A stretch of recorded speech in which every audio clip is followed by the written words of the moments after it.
Testing, testing, 1, 2, 3. Testing, testing, 1, 2, 3.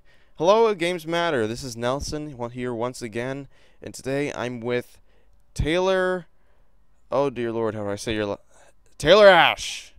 Yep, like hash brown. Awesome. So with Taylor Ash of Wii U Indie Tiny Galaxy. It's also available on Amazon if you are a PC.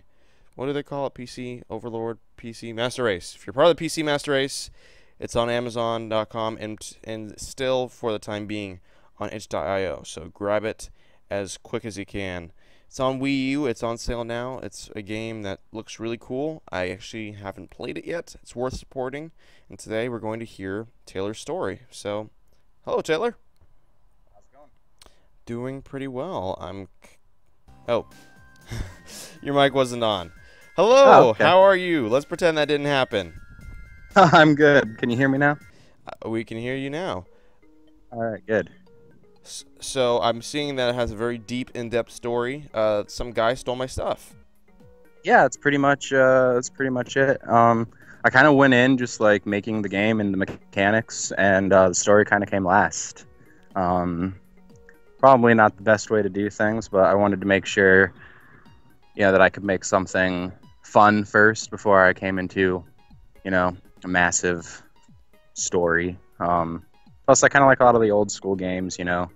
Mario's, original game stories are real simple. Just save the princess, Sonic the Hedgehog, save the animals, stuff like that. So it's kind of just like, go get your stuff back. Yeah. Make sure you jump straight at the planet, or else you could get thrown into an endless oblivion. I like that extra touch right there. So, what is Tiny Galaxy for the uninitiated? It's a a super challenging, difficult platformer game. But instead of just running from the left side of the screen to the right side of the screen, everything takes place on small little round planets that each have their own gravitational pull. So rather than platforming, you're kind of jumping from planet to planet, avoiding obstacles, saws, fighting bosses. There's things that shoot fire at you. There's all sorts of terrible hazards that can make it really hard for you to get your stuff back. Wow. Cool. So, what was the original inspiration for Tiny Galaxy? Is it based off of a true story? Oh yeah, that's actually I've watched a lot of Dragon Ball Z, and for one of my all-time favorite things in Dragon Ball Z was just seeing like the little planets off in the backgrounds, or like King Kai's planet. How he kind of just lived on this one little planet that had a pointless little road with and his own car and stuff, and I just thought that was really cool. And I was kind of like, well, if I did a game like that, kind of like something, Super Mario Galaxy kind of type game, it's the kind of stuff. I'm really attracted to space stuff. I don't know what it is, but pretty much every idea that I have for a game always has to do with something in space. So that's kind of why it's, Tiny Galaxy, everything in space, blah, blah, blah. That's super cool. I never would have guessed that Dragon Ball Z was a major inspiration for the title. Yeah, exactly. So when you started prototyping the gameplay, did Tiny Galaxy right from the off look as actually pretty great as this? No, it looked terrible. I'm not the greatest artist. I actually go to school for video game development, and I started Tiny Galaxy over a year ago, and when I first started, my art skills were a lot less in depth than they are now. So I had talked to another one of my classmates, Sarah, and brought her in to do redo the art for the first 3 worlds that I had already done, and then kind of just gave her full creative control over some of the other worlds. Like there's a fabric beach world, and that was all Sarah's idea, all her creation on that. So it was really nice bringing her in, and also bringing Matt in on the music. It made my job a lot easier, and I also feel like having 2 other creative minds on it also helped pretty drastically to make it a better game. Do you also believe that kind of held you accountable? You can like succumb to scope creep or say, "Oh man, I guess I have a great new idea. Let's restart that," and the endless loop of I have a great game ideas leading to nothing being made. To a degree, I definitely have a issue with scope. I mean, this Tiny Galaxy was the first game that I really ever made beginning to end and completed. I've got a bunch of prototypes and smaller games that I've made in class and stuff like that. Um, we had a couple extra worlds. We were going to have like a graveyard themed world, kind of like inspired by Gex from the Sega Saturn. Then there's Gex going to be was the another world, best. wasn't it? Oh, I loved Gex. Um, we had another world that was going to be planets were going to form, they would move and they would form like the shape of a dragon, all this different stuff. And then, once we got to like the fifth world and 50 levels, it was starting to be realized like maybe we should keep the scope down on this a little bit more because, time, being in college still.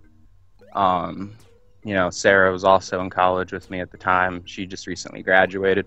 So keeping the scope down for our personal lives and for just, the sake of making the game and getting it finished. Because I feel like a lot of people who start out making games, they want to do something, grandiose and big as their first game, and then, you start getting overwhelmed.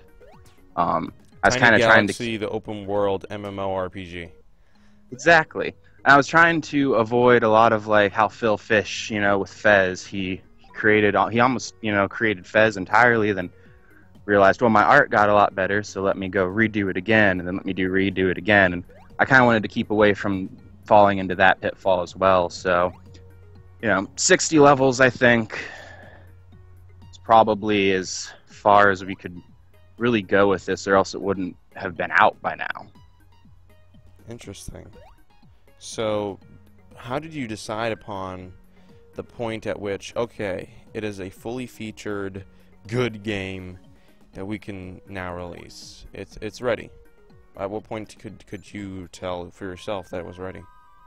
I looked up a lot of other indie games, a lot of other reviews, and saw kind of like where people's, like, the length of the game was, how many worlds, how many levels, based off of, also the cost. Like, you have something like Super Meat Boy, that's got over 100 levels in it, all sorts of stuff. That was, I believe it was $15 when it came out on Xbox Live. So I kind of just, looking at how many levels other games have, what's the cost, stuff like that. There's a lot of business stuff that really factors into making games that I didn't realize as well. So that's kind of how we ended up there, about 8 months, 9 months in, getting close to 60 levels. Is it going to get finished in time? Blah, blah, blah, all that kind of stuff. So that's kind of how we decided, all right, here we're at the 60th level, we're at this boss, everything, plus the other thing is the game gets very challenging as it goes on, and I can only make it so sadistic. I can only have it reach a certain level because if we had 90 levels, am I going to make the 30 levels down the road? Those are going to be like nightmare material to try to get if I keep the same. This isn't even my final form. Yeah, exactly. So that's kind of how we accomplished that. It's interesting. So how did you judge, like, how difficult the game was? Being the developer, I imagine that over time, as you get better and better at your own game, many have spoken of their perspective being skewed, and then once it's in players' hands, going like, whoa, that's way too difficult. Did you have playtesters? I did. I had, let's see, there's probably, throughout, like, development, there's probably about 4 people who were constantly playing it. There's a guy I met actually on Miiverse, and then we talked on Twitter. He goes by Agent Dave. He tested it, and I mean, this kid just would go through every level meticulously and send screenshots and all this stuff of anything that he could possibly find that might even have been a bug. So he played through it a lot. I had a couple other people playing through it a lot. I think with the difficulty, I'm a really, really, really big Dark Souls guy. Like, Souls games for me are like the pinnacle of gaming. And it's kind of like, I love the Fable games. I think Fable has a awesome world, an awesome story, awesome characters. I love everything about Fable. But I don't love having that stupid little golden line that tells you exactly where to walk for everything. I don't like basically when the developers sit there and hold your hand.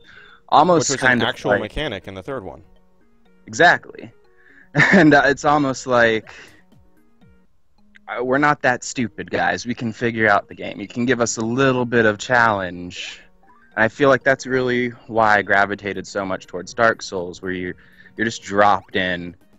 You figure it out as you go. You have to do a lot of trial by error and learn things on your own. And I feel like that also teaches the player subconsciously.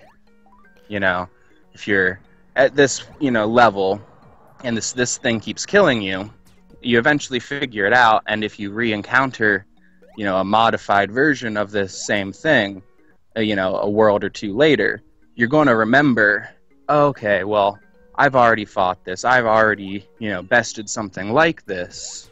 It's not going to be as difficult. Where if I just sat there and held your hand through it and said, okay, push this button, do this, go here, do this, you're not going to really learn, how to play the game. And I kind of really wanted players to have to overcome the obstacles. I didn't want you just to be able to have, like, a cakewalk. I held your hand. The game, bright, pretty colors, and it's done. I wanted challenge. I wanted people to think. I wanted people to pay attention to the patterns of the way, saws or other things come at you. I wanted people to kind of just think for themselves on it and not have to, sit there and have me explain how to get from point A to point B and finish the game. Oh gosh. Yeah, I'm going through this gauntlet of saws, inexplicably orbiting these planets. Going back to Dark Souls, its pattern was kind of, here's a challenge, but you can overcome it. And so you really wanted to apply that sort of to a 2D game. Yeah.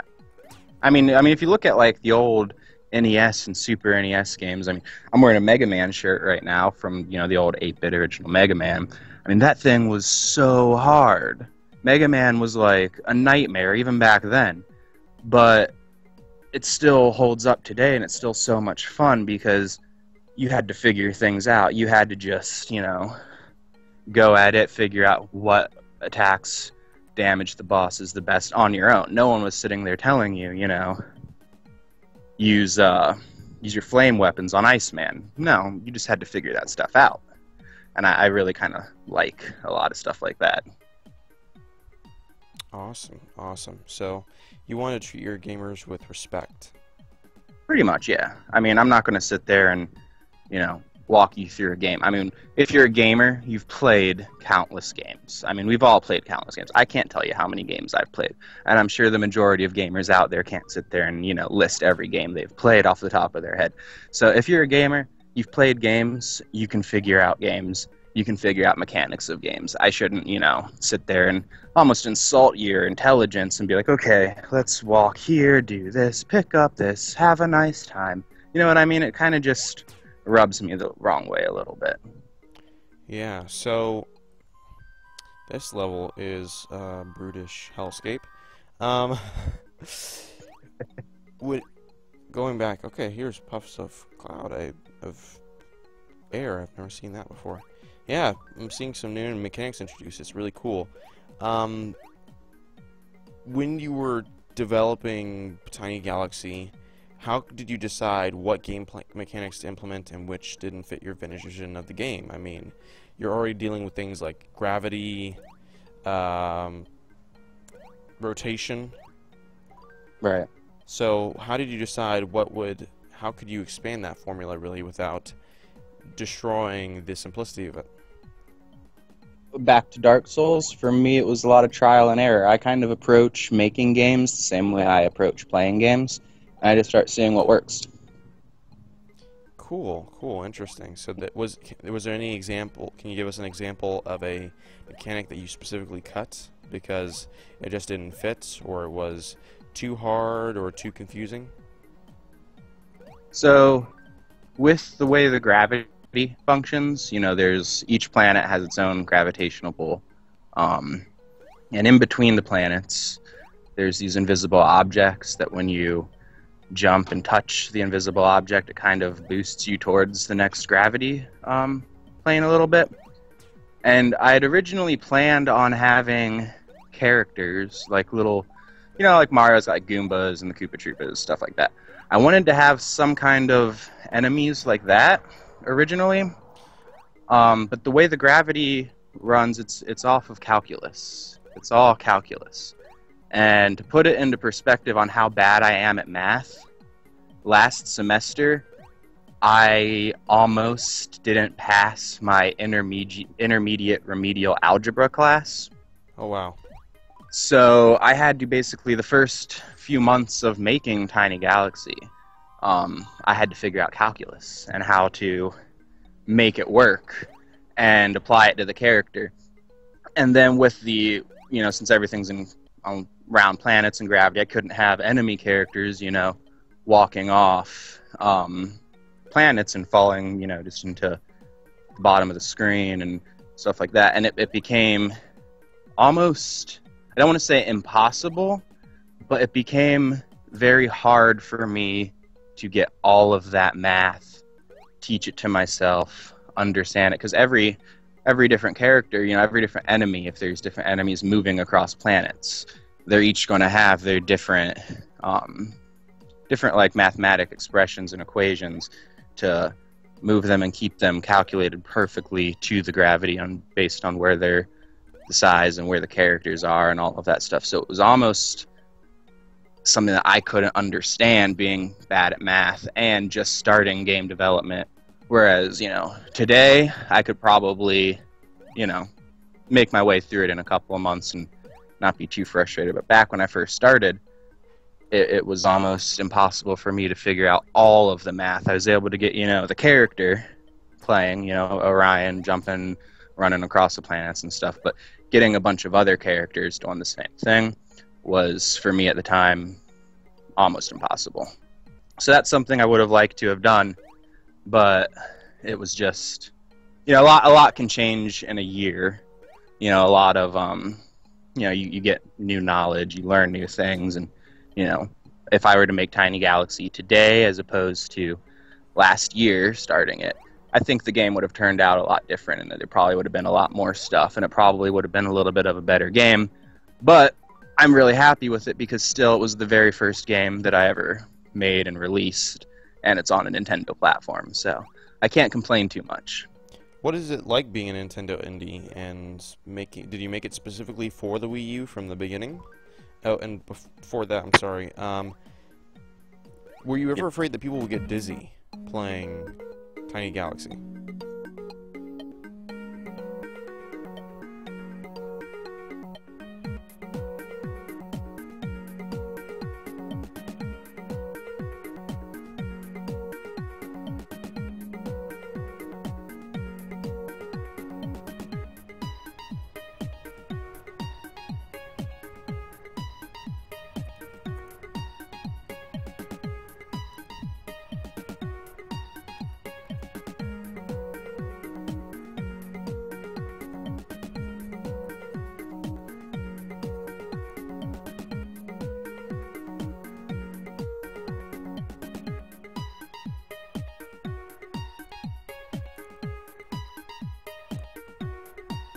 Oh, I think we kind of missed the call.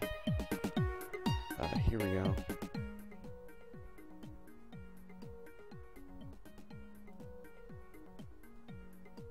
Yeah, it's call disconnected. Technical difficulties. I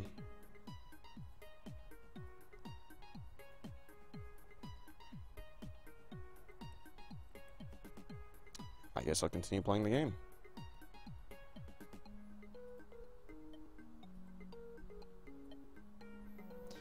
Now, where were we? We were on the middle of the sand planet. We need to get around. course, there isn't really, considering all these planets are around, there isn't really another direction to go. Going around, navigating through here, jumping through there. I think I've kind of figured out the saw's movement pattern. It's still really hard to judge, and it's really easy to get wrong, but I'm hoping, yeah, if I can time it right, I'll have enough time to jump. As you can hear, those are some pretty sick beats that are being dropped right now. Very nice music. Scrolling around. I'm thinking every time I die, a black star gets added to the sky, which is a little bit disconcerting. I'm literally messing up the sky with my failure. Can I zoom out? No. I'm thinking that this will be the last planetoid I need to get to, because there's a portal. Portal! Here we come. Awesome. So that's World 8, I believe. Yeah. No, that's World 7. On to World 8. Oh, that was World 8. Okay, I was confuzzled a bit for a second there.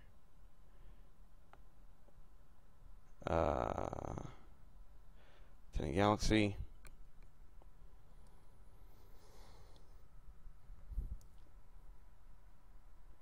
It's really cool that this was released on Wii U as well as PC platforms.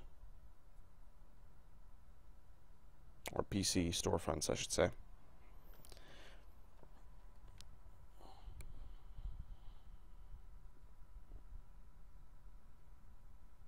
Okay, we need to reboot that real quick. There we go. Oh, not start. That's the wrong thing. Yeah, it kind of fell apart really quickly. But I think Taylor's internet went out, but definitely you can support him at Arcane Pixel on Twitter, and you can get a copy of Tiny Galaxy on the Wii U today at GamesMatter HQ. Even if you can get a free copy, please support the developer if you can, and hey! Hey, there you are. Yeah, we kind of don't know broke what out happened. there. Alright, well, I'm back. So, Good to know. Yeah, I was just saying that people can support you on the Wii U, on the Amazon storefront, and they can follow you at Arcane Pixel on Twitter, right? yes. So, were you ever worried that people would get dizzy with Tiny Galaxy with all the rotation and such? I had one other developer, get a little bit dizzy. And then, whoever reviewed it at Nintendo Life really seemed to have a problem with, the rotation of the screen for whatever reason. But so far, they're the only two, who have had any issues with it. A lot of reviewers in their reviews had come out and said, I expected to get dizzy from this, but I really don't. A lot of streamers had said the same thing. So, playing it every day for a year for several hours on a time, I wasn't even really getting that dizzy. And I was sitting there, every time I put a new bush onto a planet, okay, let's go start up the game and check out the level and make sure it works. Every single little thing that was placed in it. So I don't think, it was a concern, but then once it started getting out into people's hands and they were testing it and nobody was complaining about it, I think it's not really something that'll make you like that dizzy. I tried to keep the background of the levels stays static. It does not spin. So really the only thing that technically spins are just like the planets themselves kind of come from, one side of the screen to the other depending on which direction you're moving. I also slowed the screen rotation down. Originally it was about 50% faster, and Whoa. I slowed it down Yeah, I slowed it down. Um, so not many people really have had any kind of issue with that, and that's definitely something that I'm very happy about. Whenever you die, do black stars appear in the sky? No, Oh, those black stars are a natural story thing? black stars. Black holes in the sky? The black holes. Yes. The black hole that appears at the end of each level is like the warp gate that after you've collected the 3 stars, um, you go through there. Nothing appears at all when you die. Hmm. Yeah, because as I was going through the levels, I noticed that a bunch of black things were appearing on the background, kind of like spinny oblong star thingies. Oh, those are asteroids. Those are in some of the backgrounds of levels. Ah, okay, cool. Yeah, they're just there as decoration to kind of, you know, break up the background a little bit. Interesting. So, did you design? So it was Sarah, you said, who designed a lot of these artistic elements, right? For the first three worlds, so the meadow world, the ice world, and the fire world, I had created the majority of the art assets already, and she kind of just like retextured them, made them look a lot better. In the ice world, there are planets that have like frozen yetis or cavemen inside of the planets. She added stuff like that to it.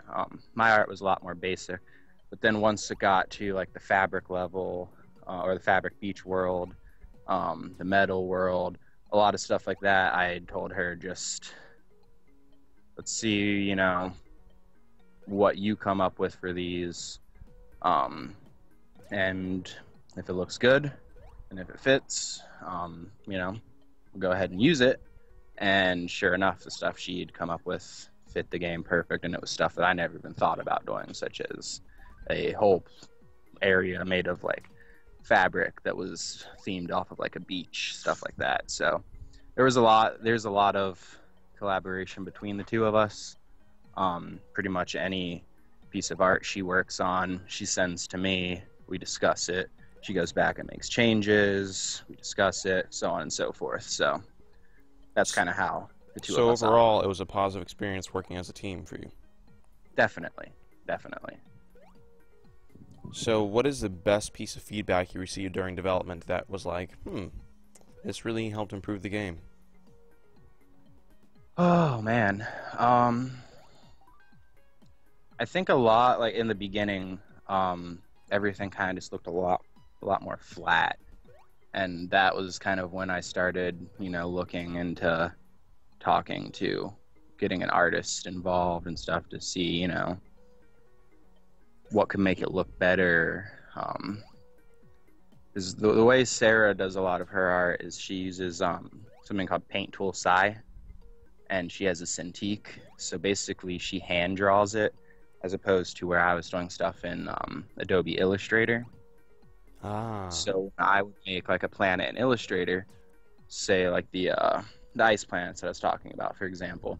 She would open, you know, the graphics up in Paint Tool Sai, and then she could add like, you know, she'd hand painted the textures. She would hand paint the like the frozen yetis, stuff like that. So that was something that I mean, I don't have a Cintiq, I don't have Paint Tool Sai. So bringing her on to do something like that, I think was probably, you know, I was kind of upsetting at first. You know, everyone's sitting there saying, "Oh, this looks like crap. This looks like crap. This looks like crap. Your art looks like crap." And then, you know, going and getting her involved, I was like, "Yeah, you know what?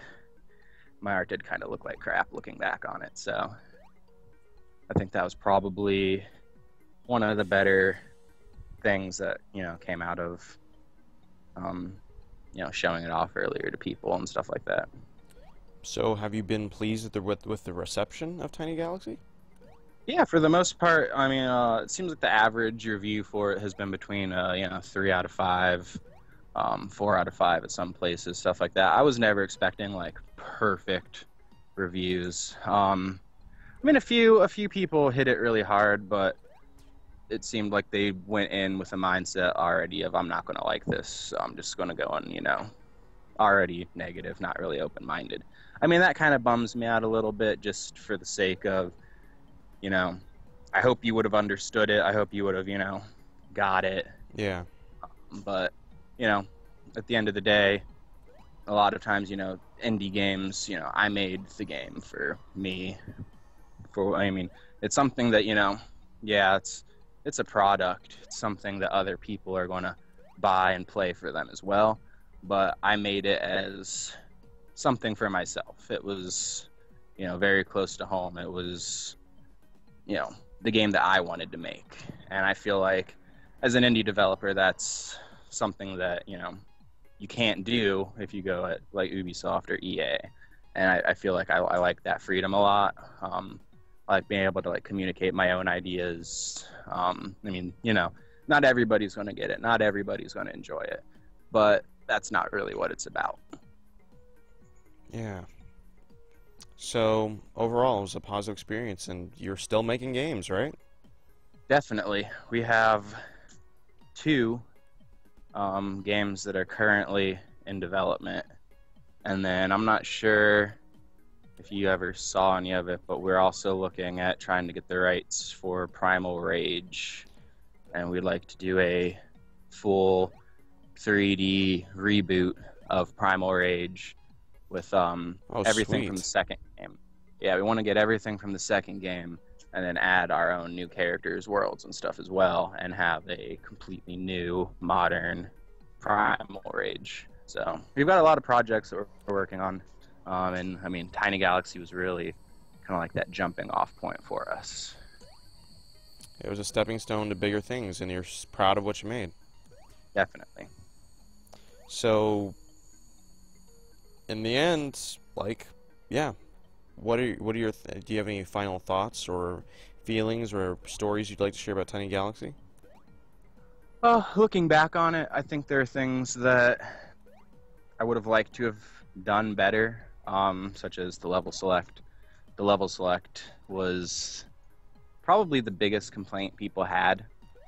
And it's funny because being in game development at school, I've bought like countless books. It's weird because a lot of books, tutorials, classes, no one ever says, this is how you end level 1, and this is how level 2 starts. So when I first got started, I kind of had to figure that out as I went along. Ah, And okay. knowing what I know now, I can make a level select that works perfectly like it should. Problem was with Tiny Galaxy, everything was built on a world type level instead of by level, which is why the level select operates the way it does. And then the save system for the game is actually the majority of the save system is coded into the level select as well.